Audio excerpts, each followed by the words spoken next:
on entre de toute manière dans les rêves éveillés d'une personne. Donc, si la réalité, la fiction, donc entrait dans la réalité, les gens auraient pour certains des super pouvoirs. En général, là, les gens qui ont été interviewés ont un rapport inadapté à la réalité. Il y aurait des capacités incroyables, je crois. I think it depends on what your dreams, your inner fantasy life is, but what was interesting for me with the subject of maladaptive daydreaming is that it's a kind of fiction making that people are doing, but without an audience. So they have this immense inner fantasy world that they go around hiding from the world because they feel ashamed of it. And inside they are living a parallel life or multiple parallel lives that they can't, for different reasons, live in reality. So I think artistically I thought that was really intriguing, like wow, there are these people who have these fictional worlds inside but with no audience but themselves. What I think is like what these stories of people who have these secret inner fantasy worlds represent. I think it's like an imagination that we all have. I think that we dream of having, what if life could be different? What if we could live in another context with another partner, having another job in another country or something? It's these kind of possibilities that we live with on the inside. And here are a group of people that have those fantasies but taken to a kind of extreme where it becomes obsessive and it takes up hours and hours of their everyday life, and they want them to stop because these inner fantasies are kind of taking over from the inside. Les rêves sont très révélateurs de la manière dont on s'invente, dont on s'imagine en fait. Dans une société, quand on se rêve dans un état ou dans un autre. Alors chez certains, il y a quelque chose de complètement hors de la réalité. Chez d'autres, c'est une vie qui est légèrement différente. Mais la différence entre tous ces gens-là, c'est que en fait, chacun est dans sa propre tête. Donc évidemment, ça dit beaucoup de choses de comment on est positionné dans la réalité et comment le rapport à l'autre, justement, en fait, à quel endroit en fait on rencontre l'autre ou pas. Et c'est vrai que dans chaque histoire, chacun est seul avec son monde. Donc les mondes ne se rencontrent pas, ou c'est très très très différent en fait d'une personne à une autre. C'est un petit peu ça dans Wild Minds, ils sont dans des univers qui n'ont absolument rien à voir et sont curieux du monde des uns des autres, mais ne se retrouvent pas en fait en règle générale. I think in the different countries that we have played so far, I mean, they are quite similar European contexts in a kind of festival situation. So I think people are behaving quite similarly when they go to the theatre, when they enter a theatrical space. But what I think is unique with both Wild Minds and L'Aventure Invisible as theatrical propositions is that we have taken away the idea of the stage in a sense, because the audience sits together with the performance in a circular situation, and the stage is so small and we don't really use it, or the stage is the center, so it doesn't become a stage. So it's really like theater with no stage. Like the performers and the audience are on the same level and they talk with each other, or not with each other, but the audience just listens to these stories. And so of course that is in a way it's kind of a radical approach to take out the stage and just put the performers together with the audience, and at the same time it's really returning to something very basic in terms of theater, just to gather people together and have them listen to stories. It's really the essence of what theater has always been about, I guess. Et c'est vrai qu'il y a aussi le fait que, quoi qu'il arrive, dans n'importe quel endroit où on a pu être, c'est ce rapport aussi très actif, c'est-à-dire que les spectateurs sont là, comprennent en fait qu'ils sont peut-être dans l'espace où les performeurs seront. Donc il y a cette écoute, en fait, on amène en fait avec ce cercle aussi à être, et avec la lumière aussi qui éclaire tout le monde, être vraiment dans un rapport actif en fait. Donc où que ça se passe, c'est vrai que les gens au départ se posent la question de l'espace et de cet endroit où on prend partie en fait aussi du spectacle. On est vraiment actif. Ouais. This could be an example of post-dramatic theatre because it doesn't really propose drama per se, like on stage. It's more like a conversation between people who have been interviewed. So you follow things that have already happened in the past in a kind of not in a non-dramatic way in a sense. It's not about conflict, it's not about intrigues, it's not about really character developments in the way we are used to looking at theatre. Theatre is always about the present moment, and it's also about representing something else. And I think then there is a scale of how much you put on a kind of mise en scène to show that, and what kind of techniques and concepts you use. And in our case, I think we really use something very, very simple.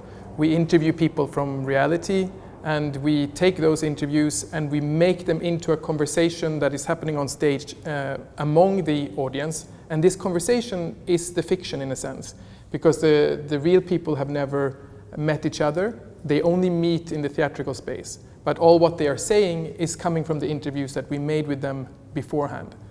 So in that sense, like in the scale of where is representation and how much is actually happening in the now, this is very small or very narrow in what we are proposing. Sometimes I make documentary films, and sometimes I make documentary theater. And it's just, of course, there are different processes, but I think the fact that I work with theater influence my film work, and my film work influence my theater work in a sense. And one example of that is that in the films that I make, I usually work with techniques taken from the theatrical universe, like scenography or scripts or even costumes and so on, and retakes and these kind of things that is maybe not considered traditional in terms of documentary cinema. But for the theater work, I know that you have talked a lot that it's also influenced what we do, coming from things that are coming from the film, like casting, for example. Yeah. C'est pas un casting très théâtre en fait, c'est plutôt c'est une manière de fonctionner un petit peu comme on fait au cinéma, c'est-à-dire qu'on essaie de trouver des gens qui sont très proches du personnage,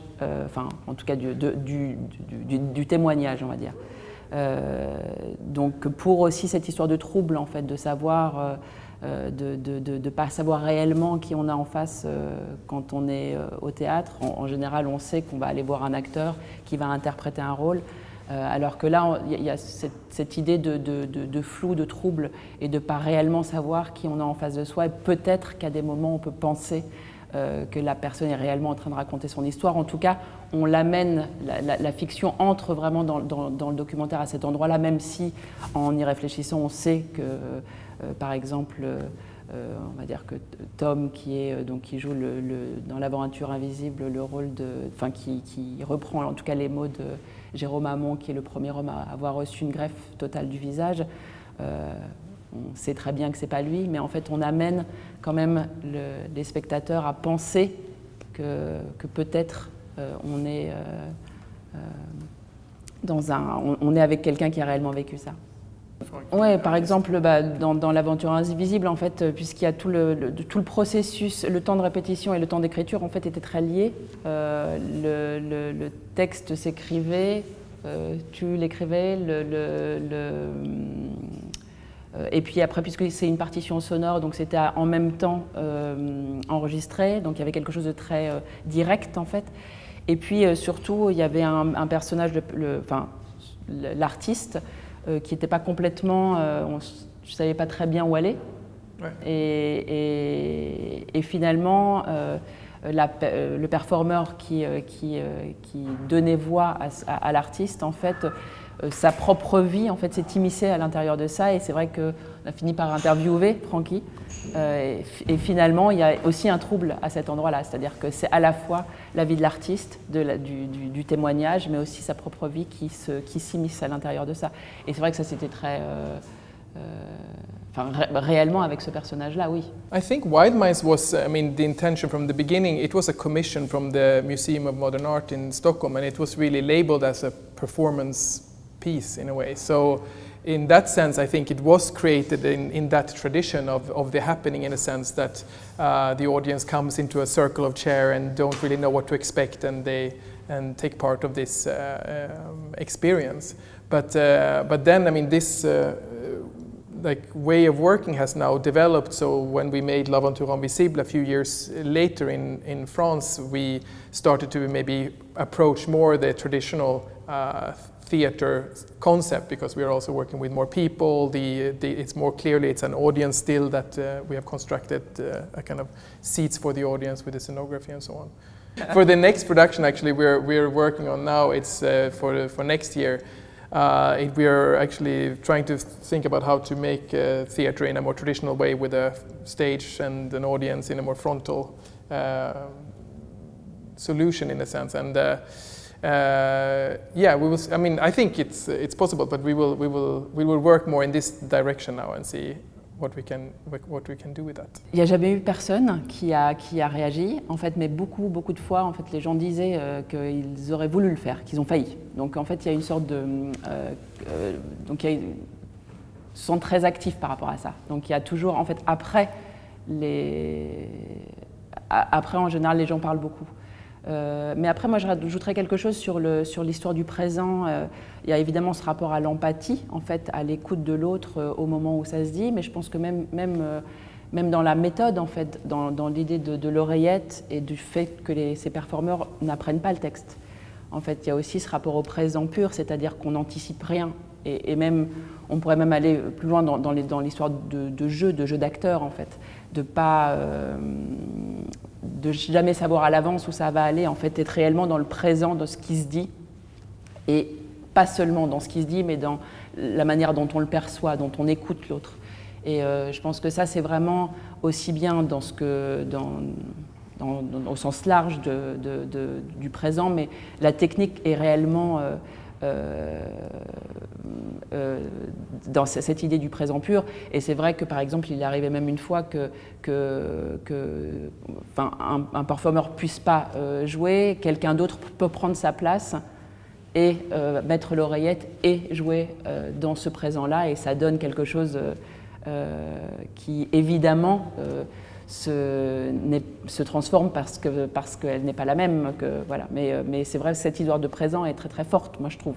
C'est ça que moi j'aime beaucoup, en fait, dans tout ce travail. I think the present time is a time of which is very polarized. It's very you have to take sides. It's either this, it's either that, and it's very conflictuous in a way.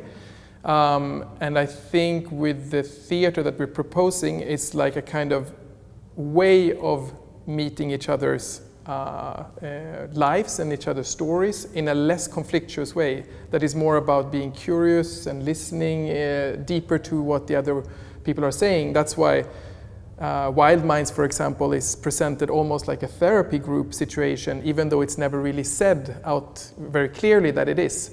But I think that's something I'm longing for. I think it's another kind of discussion climate that isn't so confrontational, that is more about curiosity and less about conflict.